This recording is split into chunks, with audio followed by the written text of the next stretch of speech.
Hey guys, welcome back. Do expensive items make you better at TF2? I'm not talking about fancy hats attracting medics, we all know that to be the case. I'm talking about actual in-game performance. Can you get better at the game just by equipping a shiny item? Common sense says that no, you can't.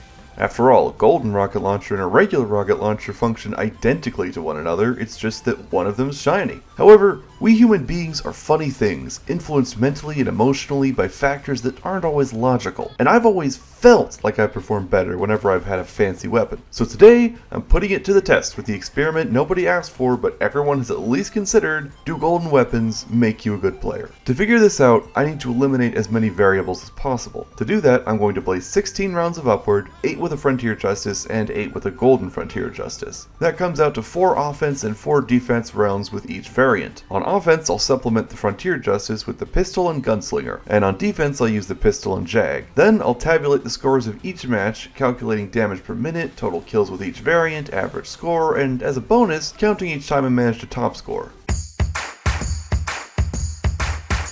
Okay, so after 16 rounds of Upward and painstakingly tracking each number, I've arrived at the following. With the stock Frontier Justice, I got 100 kills and 52 deaths, calculating about 1.5 kills per minute, 3.6 points per minute, and 300 damage per minute. The total score after all 8 rounds with stock was 231, with 25,000 total damage. However, with the Golden Frontier Justice, I got 148 kills and 74 deaths, calculating about 1.8 kills per minute, 3.4 points per minute, and 461 damage per minute. Total damage done after all 8 rounds with the Golden variant was 37,000, and I top scored 3 times with the Golden one, with a total score of 284. In other words, the Golden variant performed slightly better than the stock one on average. I want to clarify that I didn't try to play differently with each variant. I just used them both the way I always try to use the Frontier Justice. Get sentry kills, get crits, get shotgun kills, repeat. And yet, my performance seems better with the gold one. Scratch that, it doesn't just seem better, the numbers are right there.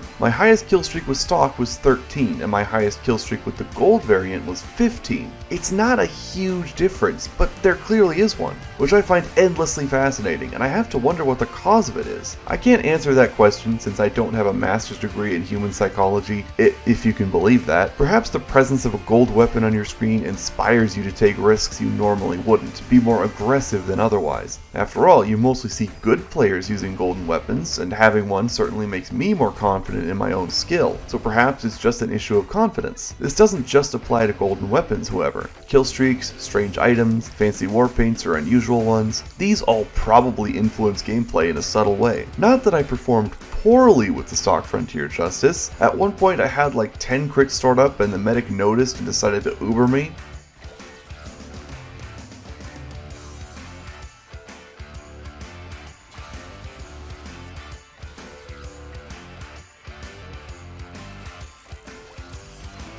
That was a fun life, but I felt like I was far more consistent with the golden variant. During one round, I was targeted by 2 advanced spies, sporting fancy hats of their own, using the kunai and all the twitchy, trick-stabby shenanigans spy mains are known for. They could not get me, and in fact, I went out of my way to hunt them down whenever I had crits, leaving my sentry to guard the front lines while I wandered around in the basement blasting them. The Frontier Justice is just so amazing for countering a kunai spy's massive overheal. They even both came after me at once one time, and I got them both. Overheal does nothing against Frontier Justice crits, golden or not. But when I had the stock Frontier Justice, I never did something so brazen as hunt down trickstabbers by myself, even when I had crits. I only went in when forced or when I had backup. The spy is one of Engineer's natural predators, but I was so confident when I had the golden one that I didn't care. Confidence in TF2 is often the secret to success. You air blast that rocket because you expect to. You pull off the perfect uber charge because you aren't agonizing over when to do it, you just sense it.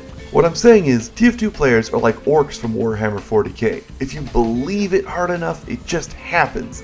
And golden weapons make believing in your own success just a little bit easier. Like I said before, when you look at the numbers, the difference isn't huge, but a golden weapon gives you a booster shot of adrenaline that stock can't hope to match. But honestly, you could do all of these things with the stock Frontier Justice, no shiny stuff needed. Just have confidence that you will hit the shot, and you probably will. Passivity and nervousness make you predictable. Half the reason I got away with all that crazy stuff is that nobody Nobody ever expects an engineer to just abandon his nest and follow you to the back of the map with a glowing shotgun to make sure you don't kill his teleporter, and because they don't expect it, they can't plan for it, and they just crumble, like a cookie. Cookie crumbles.